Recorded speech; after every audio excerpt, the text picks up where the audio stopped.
Once upon a time in the land of Avalor, there lived a powerful and greedy wealthy prince by the name of Zed. Prince Sid was the only child of the king and queen of the Zakona kingdom, which was known for its immense wealth and power. The kingdom was so rich that it had more gold than all the other kingdoms combined. And the people of Zakona lived lives of luxury, feasting on delicious food, wearing beautiful clothes and living in magnificent houses. He realized that he had been wrong to treat Alara so badly and wanted to apologize to her. But as he was looking for a way to cross the river, he saw a beautiful white horse grazing on the other side. He managed to get the horse to trust him and rode it across the river. As they were saying goodbye, the white horse prince told Prince Sid that he was grateful for his kindness and that it had helped break the curse. But before they parted ways, the white horse prince gave Prince Sid a magical ring that would allow him to speak with animals. With the ring in his possession, Prince Sid continued his journey to the crystal caves. But as soon as he reached the other side, the horse transformed into a handsome prince who told Prince Sid that he was a victim of a curse that could only be broken by a pure heart. He told them that he had been watching Prince Sid on his journey and was impressed by his bravery and kindness. The greedy and selfish prince was no more. He said that he was lifting the curse on Alara's family and restoring their honor. The Dragon King also gave Prince Sid a magical pendant that would protect him from harm. With the pendant around his neck, Prince Sid knew that he was ready to face whatever challenges lay ahead. He followed the voice and found a family of rabbits trapped in a hunter's net. Using the ring, he spoke with the rabbits and learned that they needed his help to free themselves from the net. After freeing the rabbits, one of them gave Prince Sid a magical carrot that would help him on his journey. With the magical carrot in hand, Prince Sid continued his journey and soon arrived at the crystal caves. The cursed prince explained that he had been cursed by an evil sorceress named Malekith, who was jealous of his beauty. But Prince Sid was not afraid. Instead, he pulled out the magical carrot and waved it in front of the dragon's face. She was sitting on the ground with her head down, looking sad. Prince Sid approached her and apologized for his behavior in the market. He told her how he had learned the value of humility and kindness from his new friends and how he wanted to make amends with her. Alara looked up and saw the sincerity in his eyes. She forgave him, and they became good friends. The dragon was mesmerized by the carrot and immediately became friendly with Prince Sid. He led Prince Sid inside the cave without any trouble. Inside the cave, everything was made of sparkling crystals, from the walls to the floor to the ceiling. It looked like a place straight out of a fairy tale. But Prince Sid was not dazzled by the beauty of the cave. He knew that Alara was in danger and was eager to find her. As he ventured deeper into the cave, he came across all sorts of magical creatures, some friendly and some not so friendly. But thanks to his new powers, he was able to communicate with them and even make some of them his friends. Malekith had transformed him into a horse whenever he left the palace, and only a true act of kindness could break the curse. Prince Sid promised to help him and took him to his palace. But when he went back to the market to find her, he couldn't find her anywhere.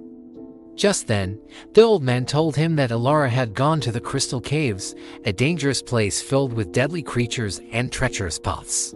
But Prince Sid was determined to find Alara and apologize to her. So, he set out on a journey to the Crystal Caves.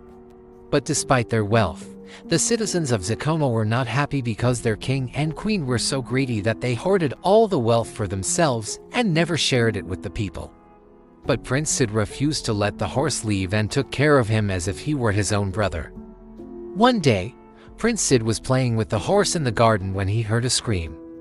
He rushed to the source of the sound and found one of the maids lying on the ground, crying.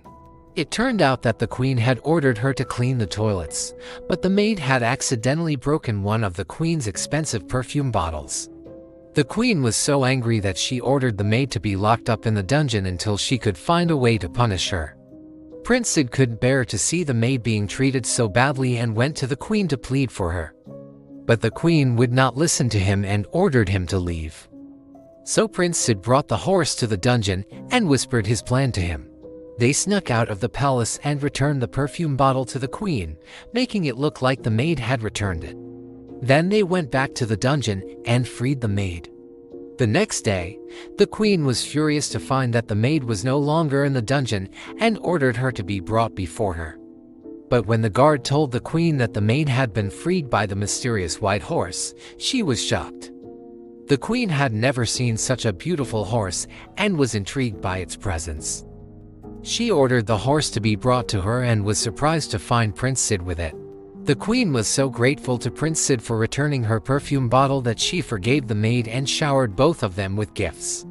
From that day on, the queen became fond of the white horse and even allowed it to stay in the palace. They were so greedy that even their own son, Prince Sid, was forced to live in a small, dark, and dirty room in the palace, eating only the scraps of food that the royal chef prepared for the king and the queen. One day, Prince Sid was walking through the market and saw a young woman named Alara who was selling beautiful handmade jewelry. He was mesmerized by her skill and asked her to make him a necklace. But as he was searching for her, he met an old man who told him a story that changed his perspective forever. The old man said that once upon a time, the Zakona kingdom was not as rich as it was now. In fact, it was just an ordinary kingdom like any other. But one day, a terrible drought struck the land and the crops began to wither and die. The people of Zakona were so desperate for water that they were ready to do anything to get it. That's when the king and queen of Zakona made a deal with the Dragon King, an evil dragon who lived in the mountains. The dragon agreed to bring rain to the kingdom in exchange for half of all the gold that they possessed. The king and queen agreed to the deal, and the dragon kept his promise by bringing much-needed rain to the kingdom. However, once the drought was over, the king and queen refused to give the dragon his share of the gold, saying that they had made a deal only for that year. The Dragon King was furious and vowed to take revenge on them. He unleashed a terrible plague on the kingdom, which killed many people and animals. Once again, the king and queen went to the dragon and begged him to lift the curse, promising to give him all the gold in the kingdom if he did. The dragon accepted their offer and made a deal with them. He agreed to lift the curse if they gave him half of all the gold in the kingdom every year. The king and queen agreed to the deal, and the dragon lifted the curse. But ever since then, the king and queen have been so greedy that they have never shared their wealth with the people or given the dragon his share of gold. This is why their son, Prince Sid, has grown up to be so selfish and entitled. Alara was honored by his request and spent weeks creating a beautiful necklace with precious stones and metals. When she presented it to him, however, Prince Sid refused to pay her, saying that he was the Prince of Zakona and that he did not have to pay for anything. Alara was deeply upset by his arrogance and threw the necklace at his face. She then ran away from the market, crying. Seeing this, Prince Sid became very angry and vowed to punish her for disrespecting him.